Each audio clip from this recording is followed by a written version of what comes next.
Alright, good morning guys. Welcome to my thoughts on LA Noire. So this game took me about, I want to say 25 to 30 hours.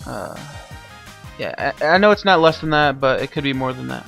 So, I got a kind of problem with this actually. It's, for this type of game, there's no reason it should be this long. I mean, they don't really implement any new features throughout the game. I mean, they throw a couple new things here and there, but for the most part, the game is pretty average, just with a really long story.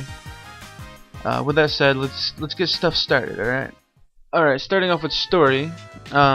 This is set in the 40s. It's set in like the dark noir time of, you know, just like the gritty LA and all that. I'm not too big into that, but it is pretty interesting stuff. So you basically play this guy named Cole Phelps. You're a World War II veteran, and you basically, I'm not sure. I think it was, you've been out of the service for like 4 years or something.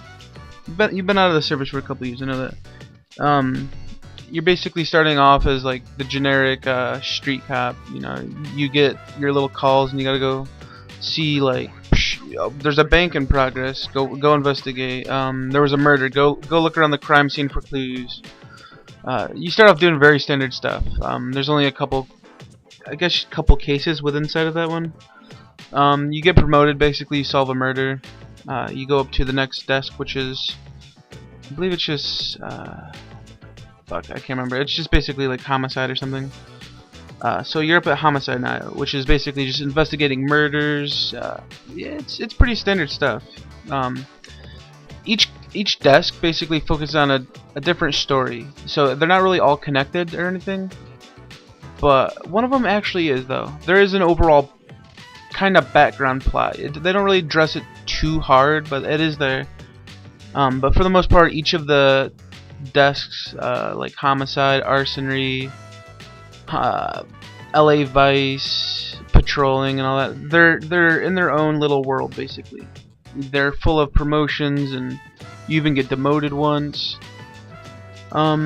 Very standard story. The character development's pretty average. You know, the main character, he has like these flashbacks to World War II, and you get to see him and his group of friends kind of throughout the story. But the main character and his group of people he hangs around don't really change drastically, and that kind of hurts it. Because it's over the course of this game, you don't really have much to wait for, because you're dealing with average gameplay and you're dealing with average story. So the time just hinders the overall experience, I think. But yeah, I'm gonna disapprove of story. For such a long title, there's just too much like repetition, you know. So I'm gonna disapprove of story. I'm gonna go to gameplay. Alright, so LA Noire is I guess you could say, a third-person sandbox game. It's, I don't know, it's not like GTA or Saints Row where you have like hundreds of like little markers on the map where you can go visit clothes stores and weapon stores and different side quests. You pretty much have on the map, you have your, like, the main quest, which is usually the police station or the crime scene or a place you're going to investigate. And then you have basically hidden cars that start popping up on the map to show you, like, let's say you level up to level 5. It'll say unlocked hidden car location. If you go over there, you'll know that a secret car is hidden over there.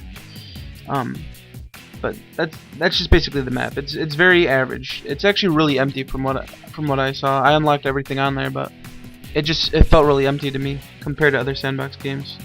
But getting into the actual game, though, you pretty much start off every case at the police station. You get a little mission briefing, like, Cole, there was a murder over at the train station. Some woman got her dick ripped off. Go investigate. You go there to the crime scene. Basically look around a little bit. Talk to the eyewitness who was there. If there wasn't one, you'll probably investigate the person who like came across the body. You'll look around, like, around the body. You'll examine the body. You'll check the pockets. You'll check like just things around the area, pretty much. I gotta say, this gets very boring though. You do this over the course of, like what I said, 25 plus hours. So it gets really boring. And I actually found using a guide to play this game makes it a lot more enjoyable. So if you are going to play this game, make sure you use a guide, because it really does enhance the experience. You're not wasting any time looking at stupid items that do nothing for your mission progress or your completion progress. So it's just kind of wasted time.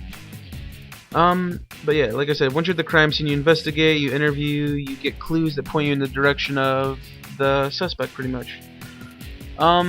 You know, you'll go investigate the suspect, you'll question them, you'll get evidence from them, which will reveal more suspects or clear suspects.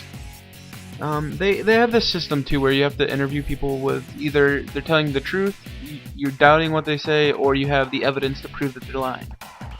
This, to me, I didn't like it, because you're supposed to look at the character's reaction and judge if they're lying or telling the truth. And to me, it's not a good system. Most of the time I got most of my answers wrong, which I don't know. I can't I'm not a good judge of character, so maybe that's just a personal problem with me, but I just found the system to be clumsy and I didn't like it. That's basically gameplay. Like when you're driving from case to case, you'll get radio calls saying, "Help, there's police fire over there, go save the police," or "Someone stole a car, go chase them down." Mission variations very similar in every mission. You either go to an area, shoot people, or chase people on foot or in a car. If it's in a car, you basically have to follow them, shoot out the wheels, or if you follow them long enough, they'll crash into something. If it's on foot, you either hold your gun crosshair on them long enough and you'll shoot a warning shot off to stop them, or you can chase them to the point where you tackle them, or they'll run out of stamina and you have to fist fight them. It's very basic stuff. Yeah, I mean, there's collectibles, you can replay cases and stuff like that. There's some replayability, but ultimately after putting that much time into the game, I don't really want to.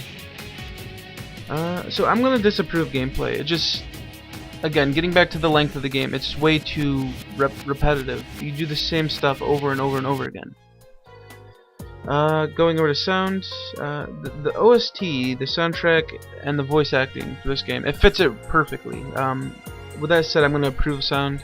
I like the voice actors. They actually use a lot of celebrity voice actors and actors, because what they do is they use motion capturing and facial capturing, so the actor actually looks like the character.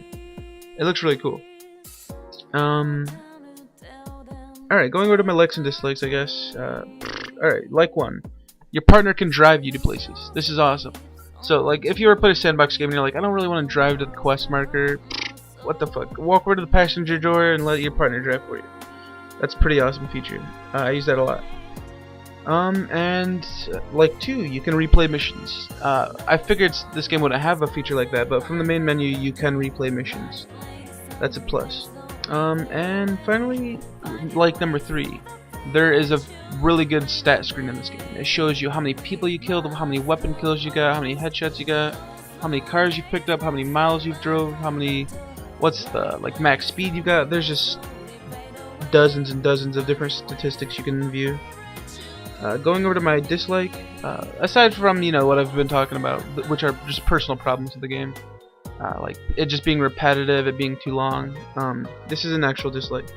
You cannot skip cutscenes, so replaying missions get really boring when you have to replay them, or let's say you die, you have to go back and rewatch the cutscene.